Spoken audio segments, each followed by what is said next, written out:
So one last touch base with you guys. I just wanted to kind of go back over some topics since our final exam is comprehensive.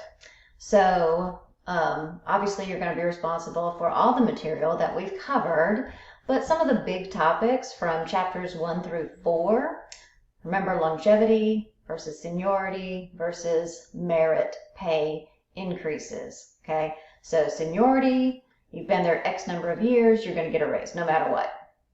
No matter what, okay? Whereas longevity says you have reached the top of your pay range, right?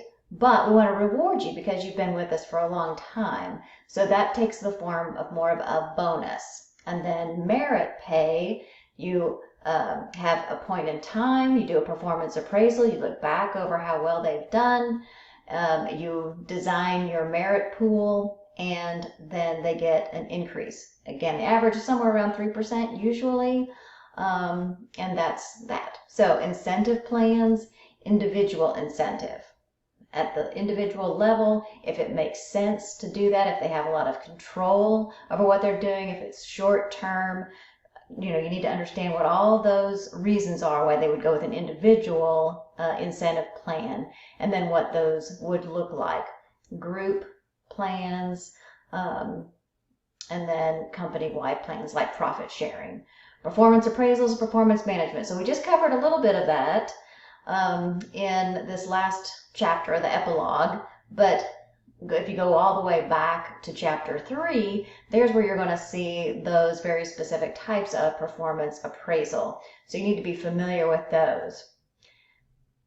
Obviously, job analysis leads to job description, right? Job evaluation tells us how much value those jobs have within the organizational structure. That's how we're going to create our hierarchy. And then determine from there our whole pay structure. Motivation theories, I'm going to talk about those. I got a few slides on that. You do need to know the laws, and I'm not saying every single law, but the big ones, because we've talked a lot about Title VII's, the Equal Pay Act, Family Medical Leave Act, and certainly the Fair Labor Standards Act. All right, so expectancy theory, right? Effort times performance times reward equals motivation, and then it circles back around. But understand that effort, if I believe, I have that perception, and I know that my effort will lead to good performance, that's expectancy. Okay, so that's saying I have the ability, but also the resources, I understand what my goals are. So all of those things need to be in place. Then, if I believe, again, that perception that my good performance will lead to a reward, that is instrumentality. So that is saying that I believe that my organizational structure, there is a good performance appraisal process. My manager does a good job. Rewards are fairly distributed, okay? And then I have to believe that that reward actually has meaning to me. The reward really is a reward, and that is valence. So if any of these pieces are 0, then my motivation is really going to be lacking, okay? That I'm not going to put forth the effort. So keep all those things in mind. Next up, internal consistency and motivation. Okay, so here's where we talked about equity theory. Equity theory is, again, very much based on my perception of outcomes to inputs. Is my reward that I'm getting compared to the ratio of my inputs, how much skill and experience and effort that I'm putting into my job lead to my outcomes. And if I believe that they're equal to my comparative others, I'm good, right? But if I believe that mine are less, my ratio is less than my comparative others, there's a problem, and I'm probably going to try to adjust it. We also have procedural justice, and this is another theory that just says, again, in that last chapter, we talked a lot about pay transparency, and so that plays right into this procedural justice. People are more willing to accept an outcome if they believe that this process, okay, the procedural justice, the process is fair, transparent, impartial, and that they have a voice in that. There's some sort of an appeals process, okay? Then the last one is the Daniel Pink and the Drive video, which is also a book, but and this is what his research has shown. All of these theories are theories, and so the level of proof in all of them will vary, okay? But Daniel Pink in the Drive video says that the research shows that basic mechanical skills, repetitive things, that yes, more money makes a difference. However, once you start using cognitive skill, creativity, innovation, your own ideas, it actually turns out that a larger reward leads to less or worse performance, okay? Which means less of a reward. So keep all those things in mind. So the next group of topics, chapters 5 through 8. This is when we got into a lot more detail on that job analysis, really developing job descriptions, and then also job evaluations. Now remember that we really dove into these things. We actually did a point system job evaluation in class. So that was before we left for break. And so anytime that I spend time in class on things, you know that that's important to me. Constructing and interpreting a pay structure, grades, and steps. We also did some work in class on that, the market pay line. Defining a relevant labor market. How do we know how much to pay people? We need to look at that market. If we're going to do some sort of a market survey, we need to be able to really identify what that market is. And I'll share that more in a minute. Skill-based pay, knowledge-based pay, job-based pay. Most of the time, it is job-based. That's where we're focused on, we're focused on the job. How much, that's where we go through our job analysis, job description, job evaluations, the pay structure. All of that's focused on the job. But some organizations now are going more toward this knowledge-based pay or skill-based pay. And this is core compensation, okay, not to be confused with the benefit, which is the tuition reimbursement, but skills-based pay and knowledge-based pay. Just know your red circle, green circle, pay, if somebody's getting paid below the range, above the range. Pay compression says, that you've got a new person coming into a role and they make slightly less than somebody who's been in the role for quite some time. Pay inversion actually says that the new employees are going to make more than somebody who's been there a while. And compensation surveys. All right, so let's look at this. Again, this whole thing is the pay structure. This entire thing, right? We're looking at salaries, job evaluation points. This is the internal job structure. This is our hierarchy here. And annual salaries are here.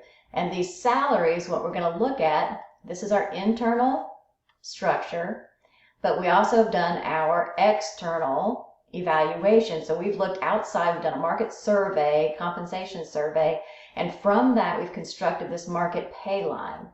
This particular pay line falls below the midpoint of our pay grades. That means that we are a market lead. We have a market lead policy.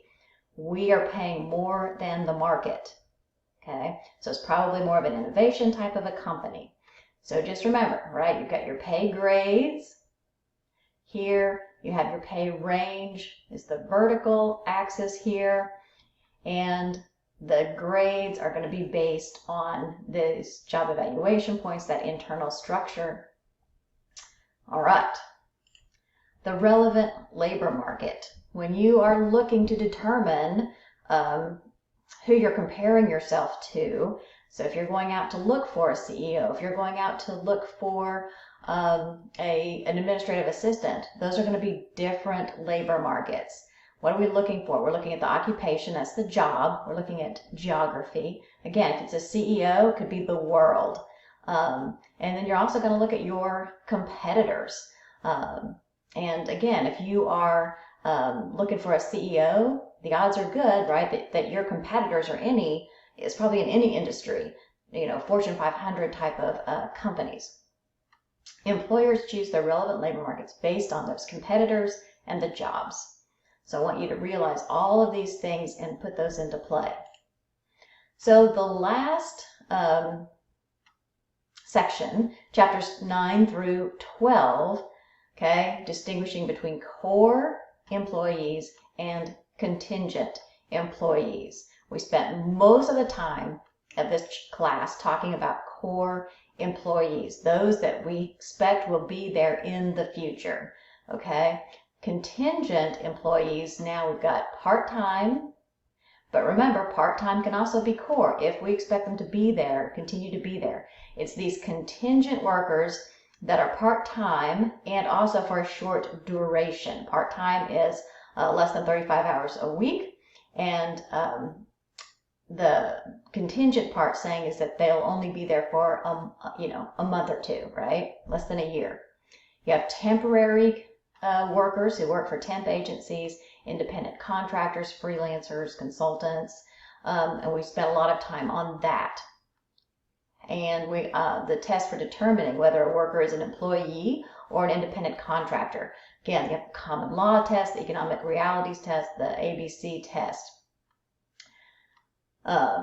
Patient Protection and Affordable Care Act, employer mandate. What is that employer mandate and what are the triggers? We've talked a lot about that, those triggers. The trigger, I think maybe I have a slide on that. We'll talk about that in a second. The difference between benefits and incentives. So again, the example that I just used a minute ago, maybe the benefit is tuition reimbursement versus an incentive is to, if you earn some sort of a credential, then we will give you a bonus for that, okay? Types of healthcare plans, you need to know all of these. HMO, PPO, point of service, fee for service. Retirement plans, defined benefit versus defined contribution.